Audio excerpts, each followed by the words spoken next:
So why don't you go ahead and start off with the first question, which is essentially, who are you? Give a little background about yourself.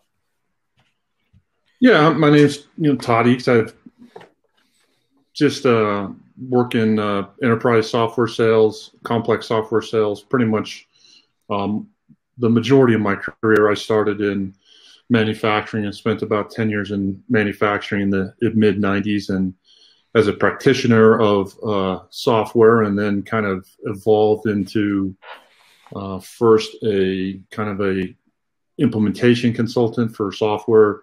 Back in the day, manufacturing software, which back then we were reselling a JD Edwards product, mainly a manufacturing tool. But since I had an MBA, I got thrust into the financial consultant role and did implementations on with a bunch of companies that needed to set up their chart of accounts and income statements, balance sheets, financial statements, etc. So I got pretty good at that, and they ended up having me do demos, and that led to a brief but successful pre-sales career for me. And eventually I just decided I wanted to kind of control my own destiny and kind of lead the sales process, and that got me into sales. And I was fortunate in my early selling career to be exposed to a couple of mentors that were big believers in sales process. And that's kind of where I've kind of tried to take my career. And currently, again, back to selling enterprise technical software. So who are you working for right now? What are you doing right now? Like, because that's a little bit about your background. That's great. What are you doing now? Yeah, so getting back together with our old friend Matt Lee.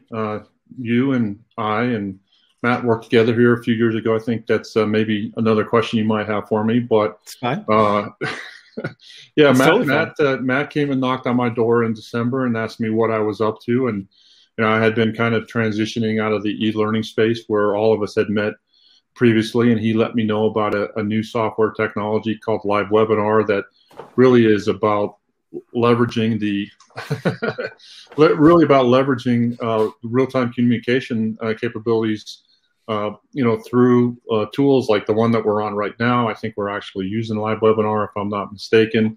We are to create a Zoom-like meeting or internet experience where we talk face to face. And of course, in the pandemic and the way that things have changed over the last year, really, it's pretty much right at a year now. It's just become this technology has become pretty much a part of everybody's daily lives. And for companies like Live Webinar that have been around for 4 or 5 years, they were just that far ahead of the game. So, when Matt showed me the technology and talked about where we fit and the footprint, it all made a lot of sense. And it made, quite frankly, I think just there's great opportunity right now for organizations as they try to figure out how they're going to continue to do business and thrive in the economy that requires us to be less in person and more like this. Yeah. There's obviously a ton of competition in that field, with like Zoom obviously being the dominant player right now, or in the past, GoToMeeting, GoToWebinar type tool sets, and Citrix has their own as well. So what makes a difference? Why Live Webinar? I know why we chose Live Webinar for using this platform and from a training standpoint, but what are the reasons people would switch to that platform or use that platform instead of, or is it really a competition? Like, are they the same type of idea? Well, I don't know. I think that the differences to most people are pretty subtle. They're all, Zoom is obviously the 800-pound gorilla in the marketplace. And, if it doesn't matter what technology you use, everybody's going to refer to it as, Zoom. They've kind of become the de facto brand out there. They do have some limitations in terms of, their video quality, where I think that's where we kind of pick up and excel past them, and just the quality of live video and live streaming that we're able to do, over what they do. But at the end of the day, it's a meeting tool. We can talk, we can look face to face with each other. So I think that there's a lot of similarities, but there are some other advantages, and there are and honestly, there's most of the companies I've been talking to since I've been part of Live Webinar have, they have Teams, they have Google Meet, they have Zoom, they have a lot of this technology out there. And there's nothing that says, a company has to have only one or one's better than the other.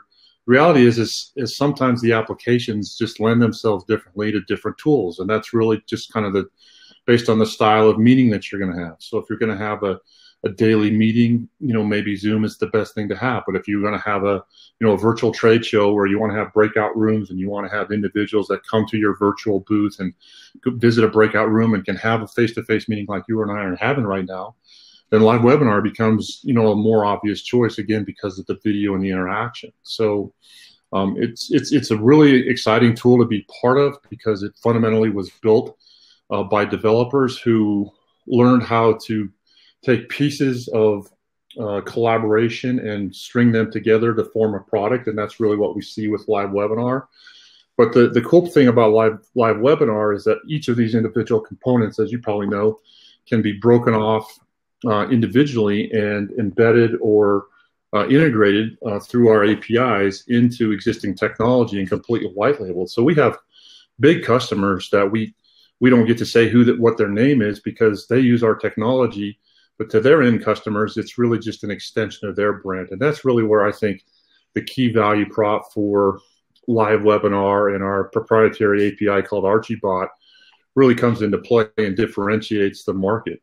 So a company like, coming from a world that you and I came from, learning management systems, where they're trying to do virtual training or virtual classrooms, right now they're doing Zoom, and like I said, Zoom is fine, but it requires an app. Live webinar, we can just run right out of the browser. When I came to this meeting today, or anybody comes to a live webinar meeting, they don't have to have an app. They don't have to enter a password. They don't have to know their meeting ID. They come straight in, and with just a couple of mouse clicks to confirm their video and audio settings, we're having a face-to-face meeting. So those advantages, again, I think are relatively small. Most people wouldn't notice that, but again, really the key back to the embedded technology within a learning management system. Now, all of a sudden, a company that has a platform like a LMS or even a CRM or even an e-commerce platform can embed our technology into their platform and have it look exactly like their brand to their end customers, and that's huge.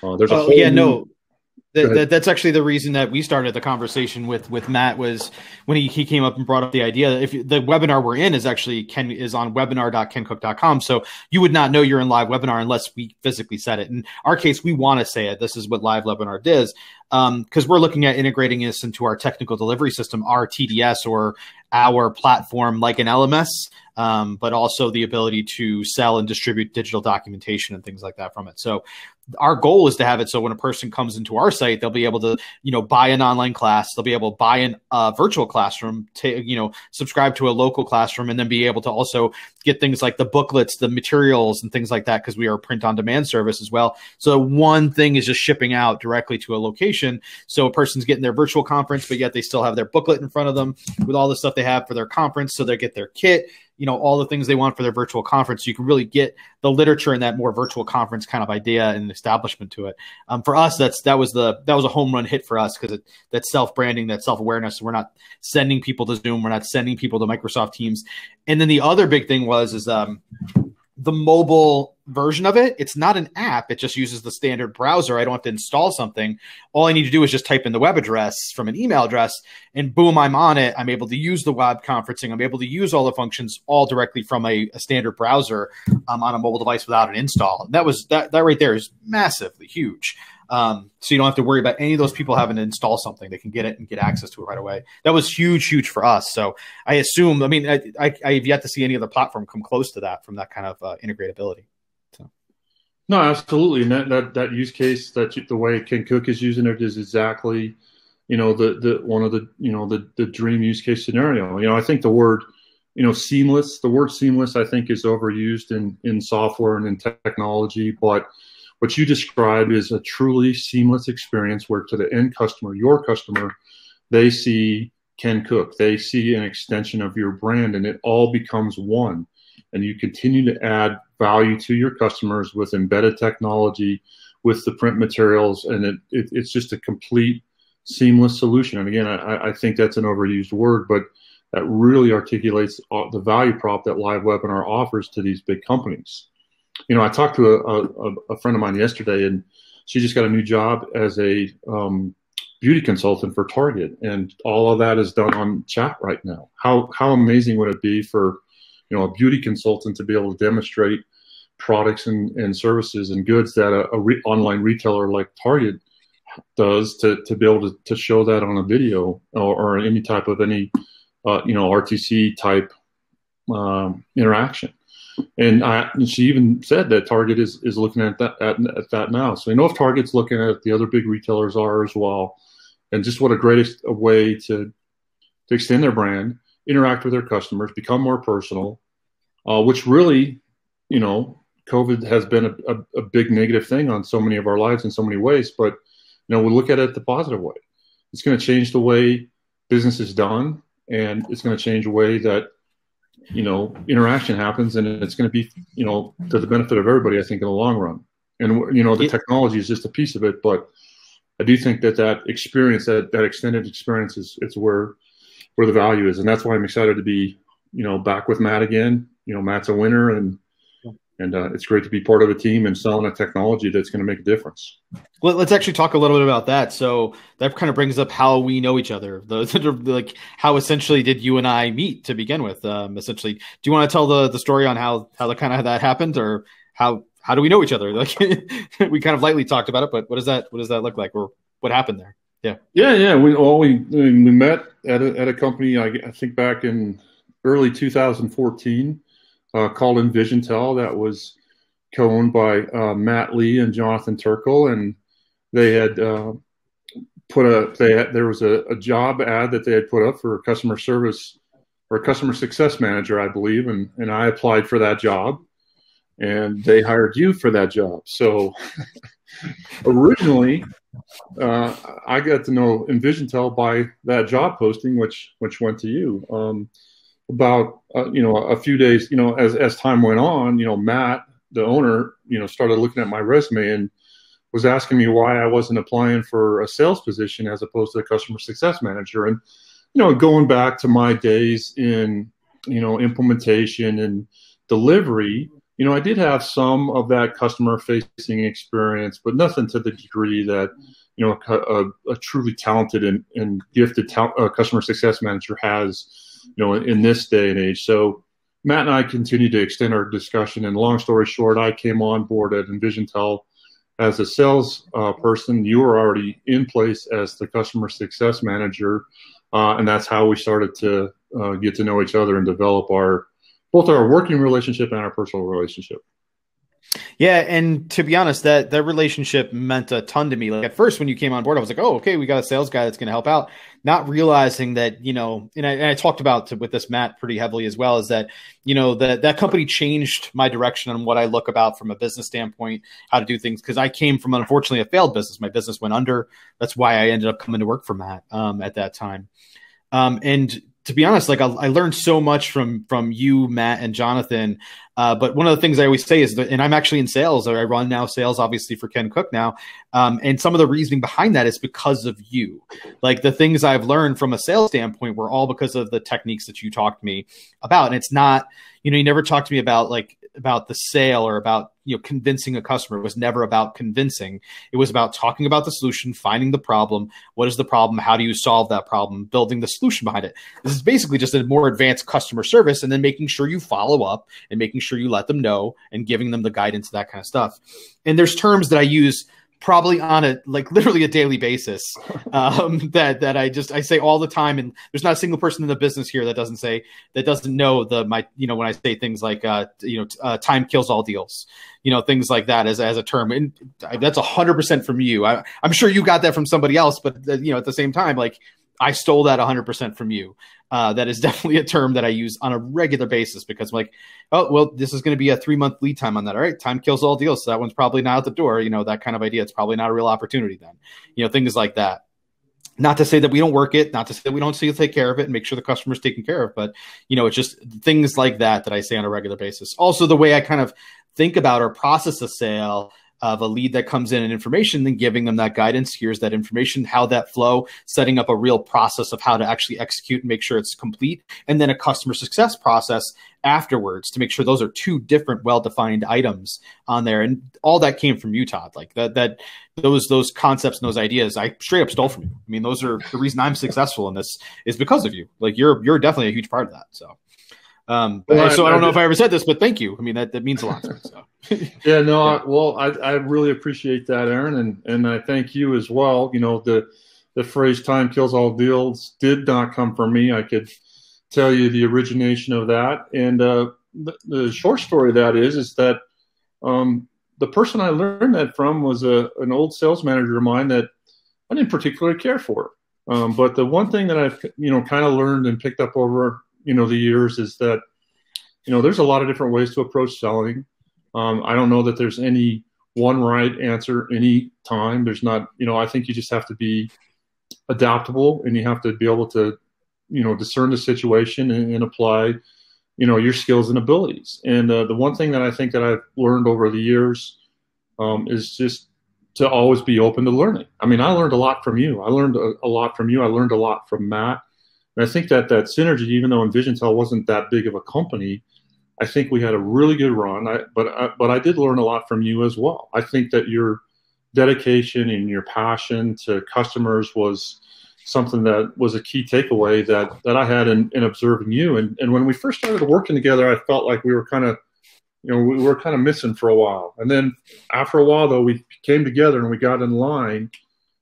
And we kicked some butt. We started kicking some butt. We played off each other, and it was a great team. And I think it was just that atmosphere and that culture and being open to, different ways of doing things that led to that.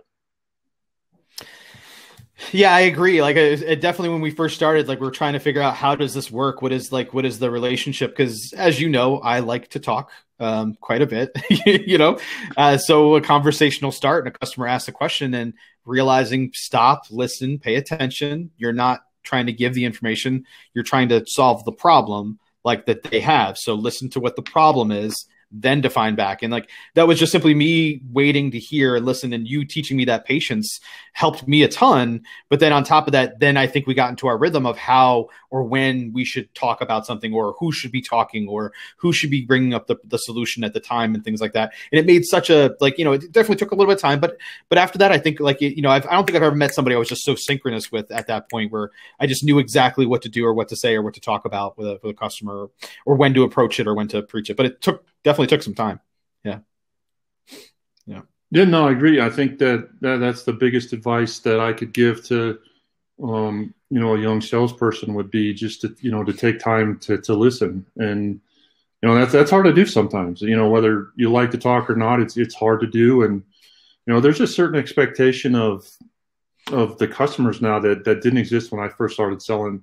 I started selling in the late 90s, and, Google searches had just begun. So the amount of information that's available to buyers today, to people that we're trying to sell to, it's just astronomical. And it really is a challenge to know, when to talk, when to demonstrate expertise, and when to listen. It's probably the biggest challenge in my current selling is really how much depth how much do we talk before we listen? Because there is so much knowledge out there in the marketplace today, but we can never forget, in my opinion anyway, that we can never forget to listen. Yeah, and to be honest, this is one of the things that I took from you that I use on this daily basis is my little notepad. I used to take everything down on my phone to take my notes down, and I started writing it down on a physical pad because you told me a story about your dad.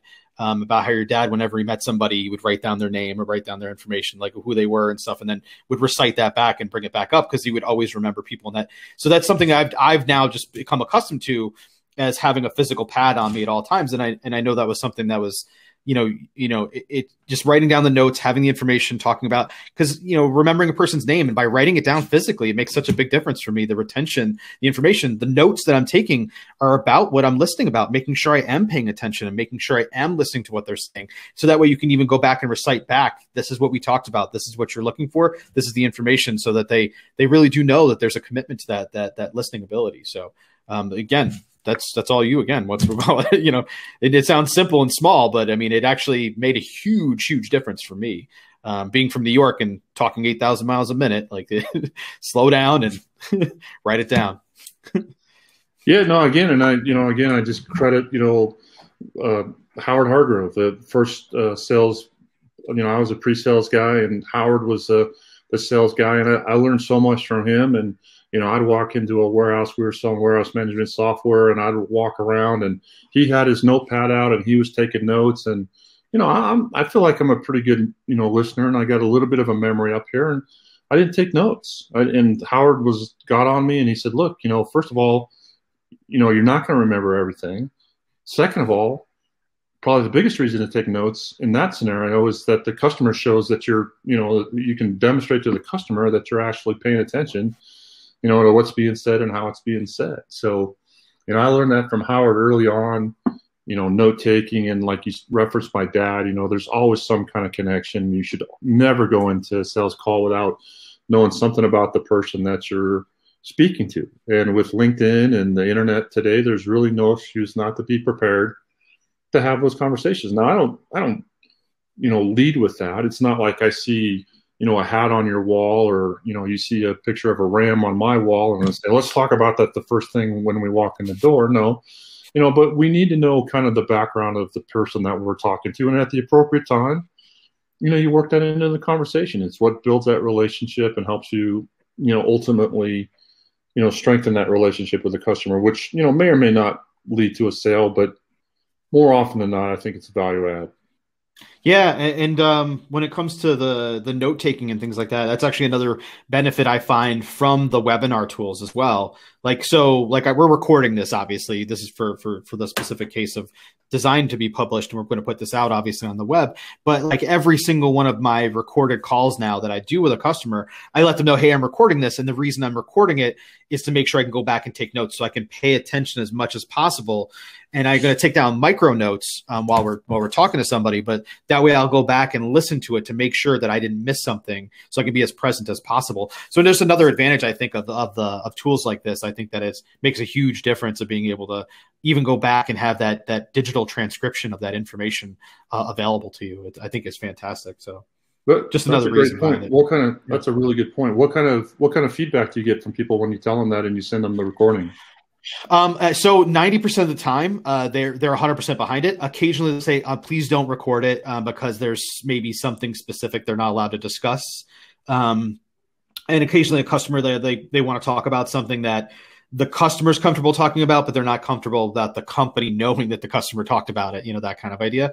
But most of the time they're very much responsive behind that. I actually use another tool called Firefly, which is a digital transcription tool, where it dials into a conversation, and then it actually transcribes the entire conversation. So there's actually a written notepad of everything that's available from these meetings as well. I recommend that to everybody out there. And the nice thing is the more people that subscribe to it, you don't have to then send it out to every person. Like, as long as they're subscribed to they have a Firefly account and they're logged into any meeting, anybody that's in that meeting automatically gets those notifications of the finalized transcription of it. So almost all of my customers now that are, long-term customers have a subscription to it. So they just get to log into it and see that exactly what we talked about in a written format.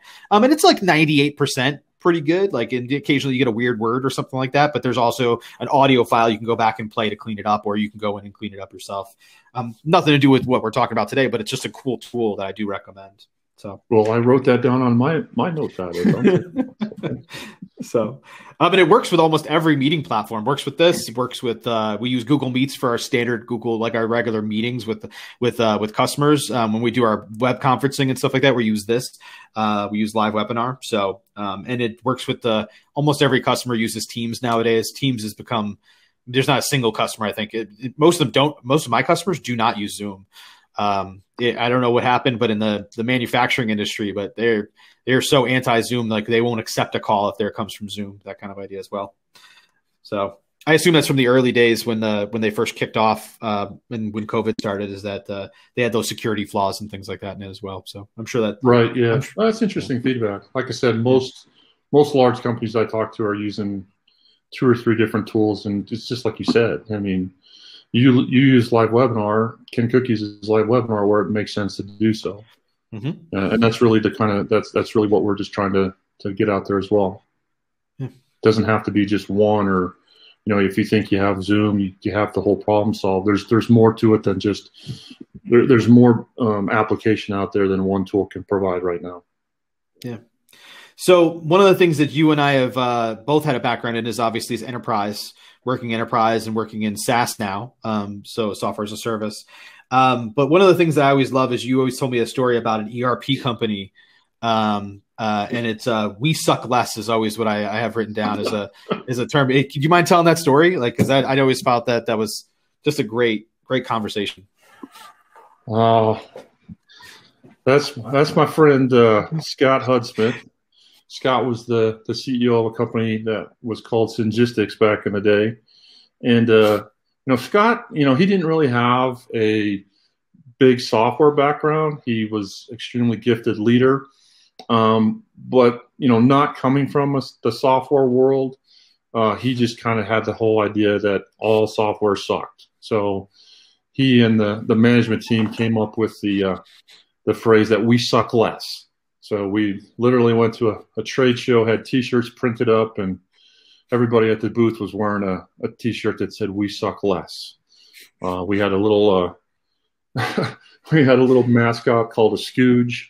The Scooge was a little sticky dart man. We were throwing sticky darts sticky darts at people with as they walked past our booth with our "We suck less" shirts on. I didn't feel it was tremendously professional. We did get a lot of attention. It was true. We admitted that we had our faults, and that's really what the "We suck less" was born from. That all software has its faults in its own ways or shapes or forms. There's no piece of perfect software out there, and there's never going to be a time when somebody just rolls technology out and it works perfectly the first time and never breaks. So that's where "We suck less" came from. But I got. How did that end up working out? Did that end up working out? Did that end up being a good marketing campaign, or how'd that go? It depends who you ask. I know Scott and some of the people on the team were pretty proud of it. It wasn't my favorite representation of all time. I tend to try to be more professional, maybe. But it certainly got a lot of attention, a lot of smiles, and when you're it's weird to think now that we may never see that trade show environment again, or we're starting to see more of a hybrid approach where live webinar can add value as well. But back in the day, it was a lot of fun. Yeah, I mean, you're bringing up that hybrid approach. I mean, we're signed up for a couple of conferences this year that are physically going to happen because for us, we work heavily in the automotive, marine, and the and heavy equipment industry, and unfortunately, you still got to get in front of the heavy, big pieces of equipment for those people. So those trade shows are happening again this year. But I've seen some really cool things like with the hybrid approach and things like that, where they're setting up digital kiosks at the location. So you walk up to a big piece of heavy equipment that's, because you have to see it or get your hands on it, or you want to test drive it, but you want to talk to somebody and get more of that more advanced experience. They'll have like a little iPad or something like that set up where you hit a button and then you're talking to a virtual person. So it's that hybrid style of approach where there's lots of people that still give you the answers and the information, but it's only a one-way conversation on the physical side of things. I think it's pretty amazing what we're going to be seeing over the next couple of years. Because of COVID, I think spiked it up and made a big change there and how fast it's going to happen. But I'm really more impressed of that hybrid approach and what this really looks like, because I don't think we're ever going to be 100% virtual until we have like a true VR concept of that stuff where we're all wearing the headsets, the body gloves, and things like that. I think that's still a while out, but I could definitely see that hybrid approach becoming more and more prevalent heavily, especially this and next year. Yeah, I really see that evolving. In fact, that was part of my first virtual trade show experience a couple of weeks ago with SwapCard, and that was actually the name of their event was Evolve 2.0, and there was a lot of discussion around hybrid and how many people don't like that word and how many challenges hybrid is going to have. et cetera, et cetera. But, I think it's all good. I think it is an evolving thing. And, I think that we're going to figure it out. And that's why, like I said earlier, I'm so excited to be part of a technology that's going to be in that mix. We're right there in the thick of it. And I think there's going to be application, and there's going to be new things and new ways of doing business that come about it. But, I don't have the answer today. I don't know if anybody does, but I do think that technology is going to play a key role in that. Yeah, I've attended some really great virtual conferences. I've also attended some really bad ones too, as well. Ones that obviously they either picked the wrong software, or they just didn't know how to execute it correctly, or they were just trying to make something happen that were just from the benefit standpoint. I attended a safety conference this year where I would say it was the best conference I'd been to for that conference. It normally was a physical conference with about 400 to 500 people. It's a rather small conference that went over different materials and information. I would say I got more from the virtual conference than I ever have from the physical conference. And from a lead generation standpoint, from a sales standpoint, it actually generated more than ever, even though, not being present to be able to network or take a person out to drink, it actually was better.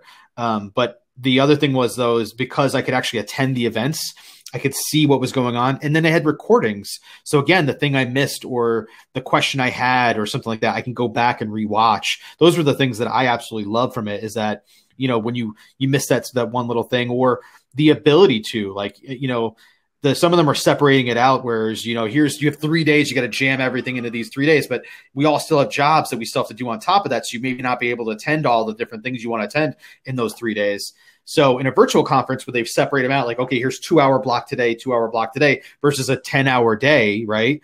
I think it's just a great way of doing it. And I think, again, some of the ones that are coming up, like ATD and DevLearn that are coming up, where some of them are going to be doing virtual or that hybrid approach. I'm excited to go to DevLearn, where I'm excited to attend the virtual conference, because I'm going to be able to attend more of the actual abilities while still being at my booth and things like that as well. So I think that's the big things for me, is that the way they approached it, having the ability to do both is just massive. It allows you to touch more people and see more people.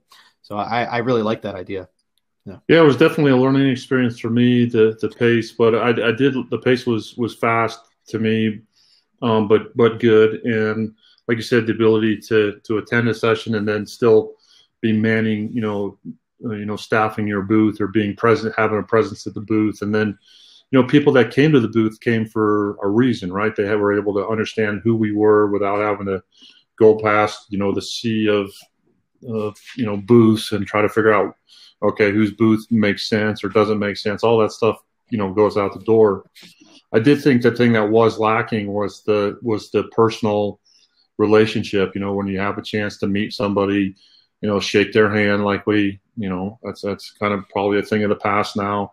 Look them in the eye and have a conversation with them, about, their business, about life, et cetera. I mean, I don't know if I can ever point to a time at a trade show event where I actually made a sale as a result of somebody coming to my booth. I mean, we're talking about thousands and thousands of dollars invested into technology. So these are not the types of things where somebody comes and buys, a camera or a floor mat or whatever is being sold out of a booth. So the most valuable time at a trade show for an enterprise software person was being able to meet people and have that face-to-face interaction. And that's really what I thought was lacking with the event that I attended, and just where the opportunity lies as well for that type of technology within a booth or within an event, creating that personal experience in a breakout fashion, in a much more intimate way. I think that's really what I felt like I was missing, was that intimate connection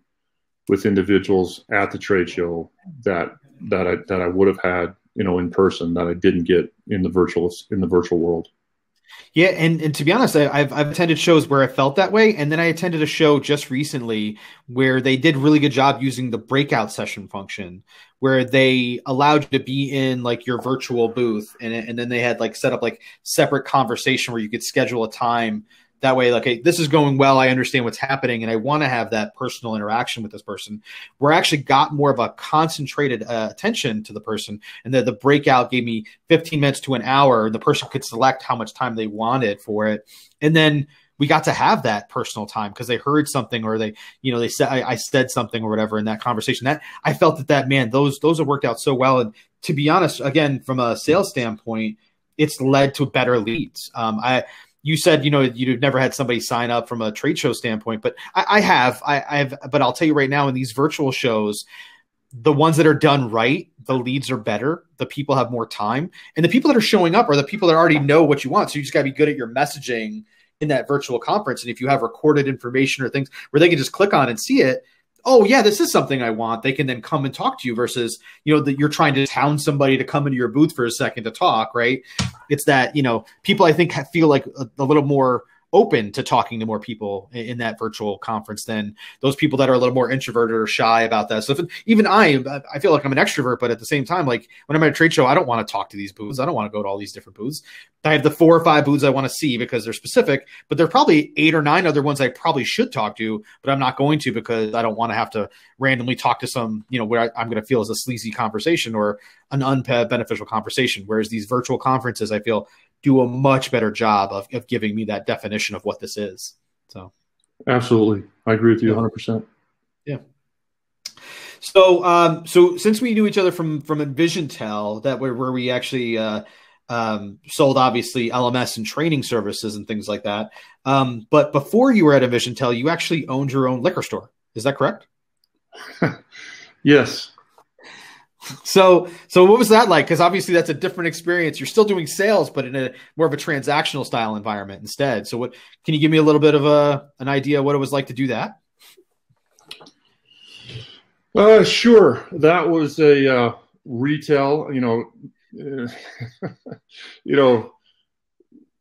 I'm just not a retail guy is what I learned from that experience. So, I have good days and bad days. And when I get crabby, I don't, I'm just not that friendly of a guy to be around. So there was a couple times I had vendors in the store, I was putting my order in and I'd have an undesirable customer walk in and, I'd tell them to get out and not come back, so my vendor's jaw would be on the floor. That was a extenuating circumstance, and I won't go into the details of that story. But owning your own business, I think, is everybody's, in liquor store, everybody's like, oh yeah, it'd be a great liquor store. A lot of fringe benefits, which the fringe benefits were nice. Getting to sample new products and pay wholesale costs for beer, but it was a learning experience for me. Again, going back to my days in, manufacturing and inventory control, placing orders, inventory management, stocking the shelves, all that stuff was second nature to me. So that part was really enjoyable. And it's just at the end of the day, it was an interesting experience for me. I was able to sell the business for 3 times what I paid for it. So I was happy about getting out in a relatively short period of time, and I learned a lot about myself again. That I'm not the day in and day out retail person. I was kind of I like to think of myself as the Ray Kroc of beer. I didn't really. Well, actually, that's not a good example because I love beer, of course. But I was the Ray Kroc, and I really. When I get into business, or when I got into business, I wasn't trying to make money. That's really what I liked about it. And there was that element to that, but at scale, it was difficult. I won't go into all the details of that part of it, but it would have been it's a good from an income standpoint. I could have made a lot more if I would have worked 80, 90 hours a week, but I wanted to manage the business, and I wanted the business to make money for me. And that was my goal. My kids were all in high school and playing sports and in choirs and that type of thing. And I wanted to spend time with my kids. And that business allowed me the chance to be able to do that, as well as, make a little bit of money and have a great tax write-off. That's good. Yeah, I mean, it's like, so for you to know, my wife's probably going to open up a bakery in a very short period of time. I know we've been talking about it for forever, but her business is actually finally starting to boom and do really well. So like, I'm just thinking to myself, like, it's been a long time since I've been in a retail environment, for that kind of standpoint. So we'd be opening up a place that isn't really focusing on retail. It's going to be focusing on actually educating people on how to make cookies and cakes and how to design. So it's gonna be like little classrooms, and we're talking about virtual classrooms and things like that as well, which is what she's kind of doing right now. So it'll be like a place like, I don't know if you've ever seen those places where you can go and you can get you go out, your wife goes out with a bunch of your friends and they go out and they do a painting and they drink wine and things like that. It's basically that, but for decorating cakes and cookies and stuff like that. Same kind of concept, but yet also have an establishment for kids that have birthdays and they can make their own cakes and design their own cakes, for their birthday and things like that. So more of that kind of experience standpoint. Obviously, COVID was a reason we didn't start doing that earlier, because getting people in a room at the same time is obviously a problem. But the virtual conferences or the virtual trainings of these have actually really worked out quite well for her, and developed a really nice following for her. So people are clamping to get into these facilities to do that kind of stuff. But the reason I bring it up is because I was wondering, like, what was that transition for you coming from an enterprise, going to more of that direct retail kind of style of establishment? You and I never really talked about that. So I was just wondering, what is that actually, since I'm heading possibly that direction myself a little bit, how'd you felt about it? It seems like it's going to be similar to what I feel. Yeah, for me, I loved running the business. I loved doing the books. I put in a point of sale system, which just, I sold that liquor store 10 years ago, and I still stop by here in Longmont, and they still use that point of sale system today. So I love the technology. I love the business element of it. I just didn't always love the customer interaction, but if I'm being honest. But I think that's a great idea. I mean, your wife, I've had a chance to sample some of her work in the past. I think you guys made cupcakes for my daughter Lauren's graduation, which were fantastic, and I still have a picture of that. And I think anytime when you can interact with your audience and to provide them value and teach them something that's of value and something that they can walk out the door with, I think that's a home run. We did that a little bit at the liquor store toward the end. Here in Colorado, we are allowed to sell homebrew equipment as well. So we had a homebrew. We had all the malts and the barleys, and I had a guy that was kind of an expert in that area, who also happened to be a thief. But that's why that didn't work out too well. But it was a good concept, I thought. We brought people. My liquor store had space in the back, and we could do a class on how to make your own beer, and that was all. It was all pretty attractive. The downside to those things were, you couldn't walk away with the beer you made that day. Obviously, it takes a few weeks to brew your own beer, and secondarily, the market for people that want to brew their own beer are pretty much the people that can't afford to buy beer anyway. So it was kind of a cannibalistic type of market where I don't know that I was doing that well in the long run, but it was fun to try, and it was nice to interact with people in a way that could bring value. So if you create an experience for somebody like that, going to your class and teaching them and having them having hands-on, like and if they can drink at the same time, like the drink and the pay by numbers thing is huge out here. I don't know if you have that idea or not, but that's the plan. It's the plan is liquor license to go along with it and serve alcohol during that. Yeah, no, that's definitely part of the plan. Yeah. And that, my friend, if I would have been legally allowed to drink on the job at my liquor store. You can't drink when you own a liquor store? You can't drink? Oh, no, definitely not. Definitely not. You can't. Really? No, you have a liquor license, and that would be bad. So. I didn't know, like, from a tasting standpoint, like the distributor comes out, like, here, try these out. Oh, yeah, you can have tastings, and you can have I think I don't remember, there's restrictions about how much you can consume. Partake. Yeah, for me, I was always just I'd punch out, take a break, go upstairs. I'm off the clock, right? So I'm just joking. I'm just joking. Yeah, I got you. just I got you. yeah. I got you. Well, Todd, dude, I really appreciate you doing this. Thanks for taking the time today. It's it's just nice actually just catching up and seeing you. I feel like it's been too long. The last time I got to see you was at a trade show, so it's definitely been way too long at this point. No, that's true. I mean, I really feel, I appreciate you taking the time and to talk to me.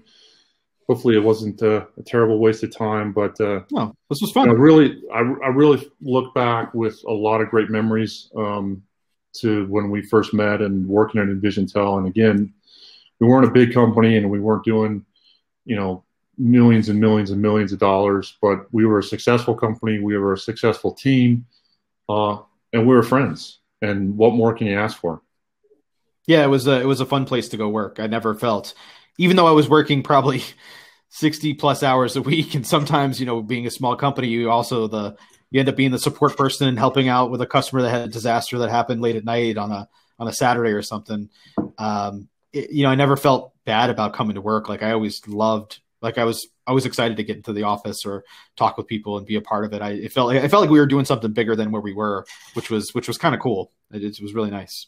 No, I agree. And there wasn't a single person I didn't like. I mean, everybody was so friendly and so focused. Yeah. And that's really it. I mean, for me, when I was younger, I kind of had a rule that I didn't mix business and pleasure. I purposely didn't make friends at work. And, being at a Digital completely changed that for me.